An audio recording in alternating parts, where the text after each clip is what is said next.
Kuthiwa ama-Buccaneers asesayinde abadlali abathathu njengoba eqhubeka elungiselela yona-ke isizini entsha. Orlando Pirates have completed the signing of midfielder Mthetheleli Mthiyane from Stellenbosch FC. UMthiyane-ke was one of the standout performers khona-ke laphana kuma-Steelies kule sizini eqeda kuphela, even though they did not do well. Baqede khona-ke laphana-ke kunumber 9 kwi-Betway Premiership. Kuthiwa-ke lo mdlali-ke uzojoyina wona-ke ama-Buccaneers-ke meqala yona-ke isizini entsha.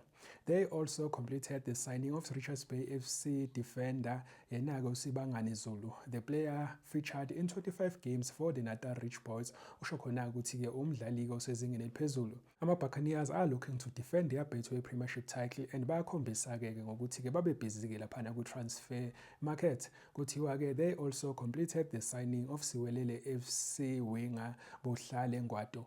Lo mdlali usasemncane kakhulu-ke ngoba kuthiwa-ke uneminyaka ewu-19 and the Buccaneers are looking for the future cause kungenzeka-ke ukuthi-ke bawaluze-ke ama-wingers abo-ke after the World Cup ngoba sazi-ke ukuthi-ke they have top players-ke laphana abo-Mofokeng nabo-Apollos. Uma kwenzeka kuthiwa-ke bayashiya-ke bakwazi ukuthi babe nayo-ke i-perfect replacement. Kuthiwa yena-ke uMthiyane noZulu sebewenzile-ke ngisho nama-medicals and are expected to be unveiled by the Buccaneers as their new signings.